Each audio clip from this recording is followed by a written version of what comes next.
ढाई ओवर मेरे ख्याल से मैच में बाकी था, जिसकी वजह से वो लोग मैच जीत सकते थे। लेकिन मुझे बड़ी खुशी हुई कि लड़के जो है ना खेल के ना, अगर श्रीलंका हार भी जाता तो अफसोस नहीं था, और अगर इंडिया भी लड़कर हार जाता तो मुझे अफसोस नहीं होता। मैं तो यही कहता हूँ कि इंडियन क्रिकेट टीम के जितने भी है सबको मैं मुबारकबाद पेश करता हूँ कि आप हारे नहीं है और हम भी हारे नहीं है, और ये सीरीज हम जीत के तौसीफ को हम दिखाएंगे।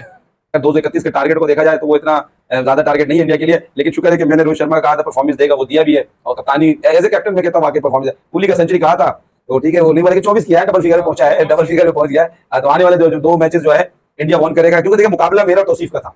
तौसीफ ने कहा कि श्रीलंका जीत जाएगा, मैंने कहा इंडिया जीत जाएगा, तो हम दोनों भाई भाई हैं, तौसीफ भाई नदीम भाई। तो अल्लाह ने भी सोचा कि कैसे नाराज करना इन दोनों को, तो वाकई जो हम लोग आज गले मिलेंगे। अस्सलाम वालेकुम दोस्तों, मैं हूं ज़ीशान, आप देख रहे हैं सोशल ट्यूब। एक नई वीडियो में आपको खुशामदीद कहते हैं। हकीम साहब हमारे साथ मौजूद है। इंडिया वर्सेस श्रीलंका पहला ओडीआई मैच। हकीम साहब T20 सीरीज तो इंडिया ने जीत ली है, और आज का मैच बड़ा ही जबरदस्त था, बड़ा ही ट्विस्ट आया, और कभी लग रहा था कि इंडिया हावी हो रहा है, कभी लग रहा था श्रीलंका हावी हो रहा है। बीच में इंडिया को थोड़ा बहुत फंसा लिया था हकीम साहब, लेकिन एंड में आके मैच ड्रॉ हो गया। हकीम साहब क्या कहेंगे आज की परफॉर्मेंस के हवाले से? मैच हारते हारते इंडिया ने कम से कम बचा लिया है आज का मैच। बिस्मिल्लाहिर्रहमानिर्रहीम, अस्सलाम वालेकुम व्यूअर्स। सबसे पहले तो मैं अगेन मुबारकबाद पेश करता हूँ इंडियन क्रिकेट टीम को, क्योंकि जिस तरीके से श्रीलंका ने उनको फंसाया था उस हिसाब से तो मेरे ख्याल से श्रीलंका को जीत जाना चाहिए था। लेकिन क्रिकेट की जो खूबसूरती है ना, वो पिछले मैच में T20 के भी नज़र आया, और ये वाले मैच में भी, कि जो उसमें तो सुपर ओवर वो मेरे ख्याल से इसमें भी सुपर ओवर होना चाहिए था। लेकिन बहरहाल मज़ा ये है कि देखे जीते कोई भी, आज क्रिकेट की जीत हुई है। जैसे पिछले मैचों में आप देखें कि बराबर हो गया था, फिर उनको सुपर ओवर में फैसला हो गया। अभी जो है ओडीआई में एक टाइम ऐसा लग रहा था कि इंडिया बआसानी ये मैच जीत जाएगा, ठीक है। एक टाइम ऐसा लगा कि श्रीलंका बआसानी जीत जाएगा, फिर एक टाइम लगा कि भाई इंडिया जीत जाएगा। इस तरीके से चल रहा था, यानी कि कोई किसी से कम नहीं थे, हिम्मत नहीं वो हार रहे थे। और तो ये खेल देखने आते क्राउड वाले को मजा आता है, हर बंदे को पसंद आता है, मजा आता है। और ये परफॉर्मेंस देखने, इसको कहते हैं ताबड़तोड़ हमला। सही है कि अपने हरीफ को जो है ना एकदम जो है जो शेर की आंख से एकदम धाड़ने वाला नजर से देखने का, कि भाई अगला क्या कर रहा है वो करना है। और वाकई सही किया इंडिया ने। लेकिन ये कि आखिरी टाइम ऐसा लग रहा था कि एक विकेट से शायद जीत जाए इंडिया। वो लेग बिफोर का जो अपील हुआ, और फिर थर्ड अंपायर ने मेरे ख्याल से आउट दे दिया था, तो जिसकी वजह से ये मैच ड्रॉ हो गया, वरना ये मैच इंडिया बआसानी जीत जाता। लेकिन ये है कि 231 का मेरे ख्याल से टारगेट था शायद, उस टारगेट में अगर मेरे ख्याल श्रीलंका ने फंसाया तो वाकई अच्छा परफॉर्मेंस दिया है श्रीलंका ने।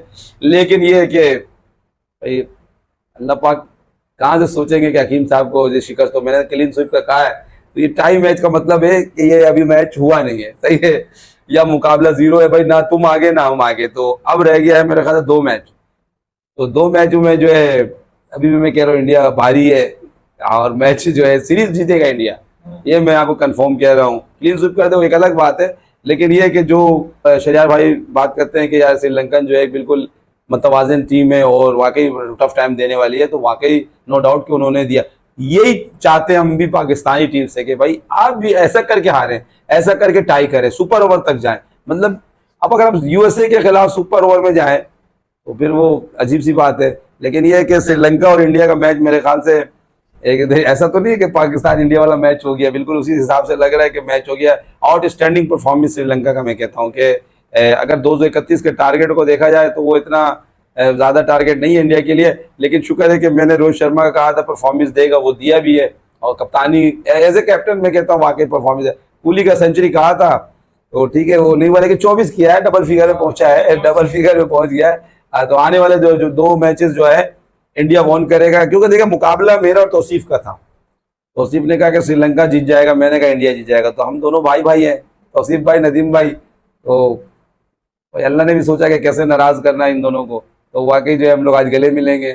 तो बड़ी खुशी की बात है कि चलो टाई टाई हो गया। लेकिन सीरीज अभी भी मैं तौसीफ को कह रहा हूँ चैलेंज के साथ कि इंडिया जीतेगी। बिल्कुल हकीम साहब, मैच बड़ा जबरदस्त हुआ, और इंडिया की अगर हम बात करें, मिडिल ऑर्डर ने थोड़ा बहुत परफॉर्म करके दिखाया। अगर मिडिल ऑर्डर इनकी कोलैप्स कर जाती ना शुरू में, तो जो है ना अब रोहित शर्मा ने अपना काम कर दिखाया, शुभमन गिल ने जो है ना 16 रन बनाए, विराट कोहली ने 24 रन बनाए। इसका मतलब है एवरेज है, कोई अंडर पे नहीं जा रहा, कोई सिंगल फिगर में नहीं जा रहा। अगर मिडिल ऑर्डर में कोई 2 प्लेयर भी सिंगल डिजिट में आउट होते हैं ना, तो इंडिया ये मैच हार जाता है। इसका मतलब है कि इसी तरीके से काफी दिनों बाद ये लोग ओडीआई फॉर्मेट खेल रहे हैं, एक नई कॉम्बिनेशन है, तो मतलब के एवरेज परफॉर्म किए सबने। अगर हम बात करें अय्यर की, उसने 23 रन बनाए, ना ज्यादा अच्छा है ना ज्यादा बुरा है, इसको आप बुरा भी नहीं कह सकते, सही है। इसके बाद के राहुल ने कोशिश की है, उस मुश्किल जो है ना कंडीशन में है, मुश्किल सिचुएशन पे आए और उसने टीम को थोड़ा सा एक्सेलरेट किया, आगे तक पहुंचाया। उसके बाद अक्षर पटेल 33 रन बनाए उसने, इसे भी हम जो है ना बिल्कुल बुरा नहीं कह सकते। लेकिन ये इस स्टेज पर आप जब डबल फिगर बनाते हो, 50 के करीब जाते हो, तो आपको फिर आउट नहीं होना चाहिए, उसको फिर 50 में कन्वर्ट कर लेना चाहिए।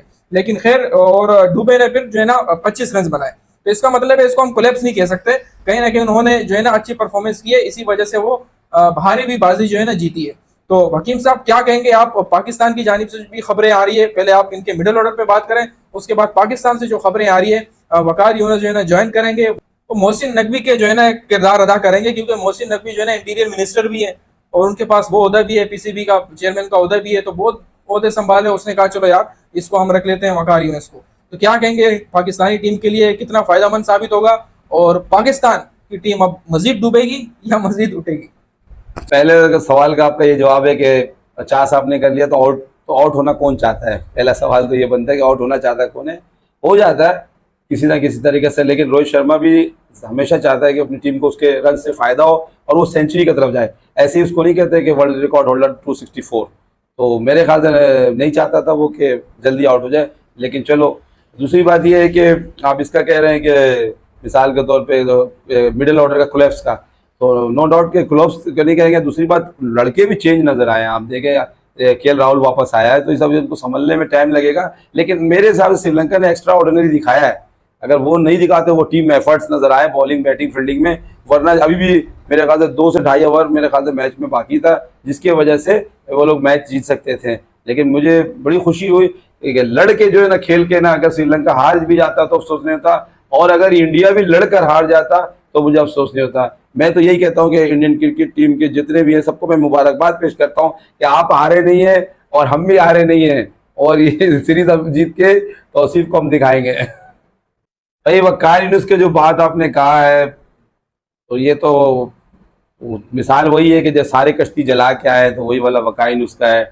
और मतलब ये टीम ऊपर जाएगी? नहीं, टीम ऊपर जाने वाले हिसाब नहीं, क्योंकि जब आप देखें सरफराज का जो शुरू में उन्होंने कैरियर तबाह करने में कोई जो है ना वो नहीं सोच रखा था, उसे भाई आखिरी में हम लोगों ने इतना इसरार किया कि लेके गए सरफराज को तो खिलाओ।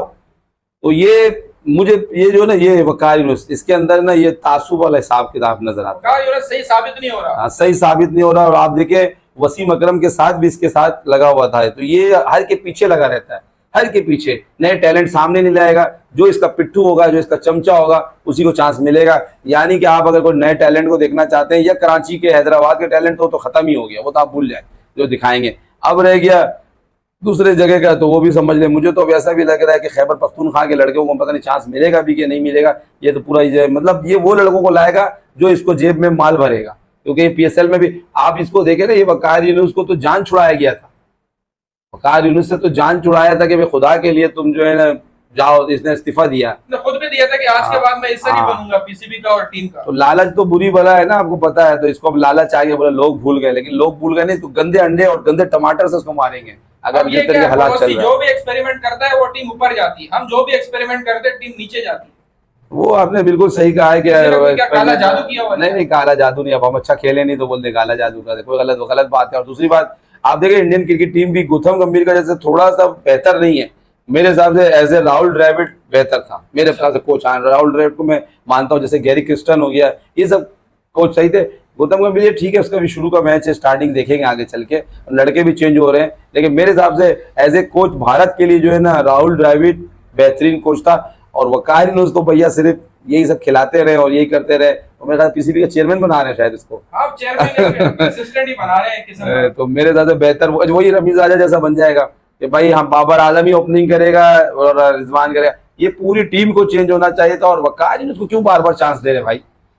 वसीम अकरम का भी नाम ले मैच फिक्सिंग में, तो फिर वकार यूनुस को भी तो मैं एक नंबर का उसको सट्टेबाज बोलता हूँ, एक नंबर का सट्टेबाज करने के बजाय उन्होंने जो है ना मरीज ही चेंज कर दिया। मरीज चेंज कर दिया। और आपको सिर्फ मैं बता दे रहा हूँ, सब दोबारा वही लड़के नजर आएंगे, सिर्फ 2-4 लड़के। जब फखर जमान को भी एज ए कैप्टन खेलना, उसके ऊपर तो भारी जो है ना बोझ हो गया, लेकिन उसको भी खेलने का तमीज अब खत्म हो गया। उसने जिम्बाब्वे के खिलाफ 210 बनाया, उसके अलावा उसको खेलने का तमीज नहीं है। वो जो मैच वो में हारे थे इंडिया से, आगे बढ़ के वो हार्दिक पांड्या समझ गए ये बार बार आगे बढ़ रहा है, इसको स्लो बाउंसर दिया, उसको कैच हो गया। तो मेरे ख्याल से वकास यूनुस का तो एक गलत फैसला हुआ है। गलत फैसला। अब इस बारे में जिशान भाई, तौसीफ और शहरियार क्या कहते हैं? मेरी राय तो यही है कि भाई इसको वापस भेज दे तो बेहतर है।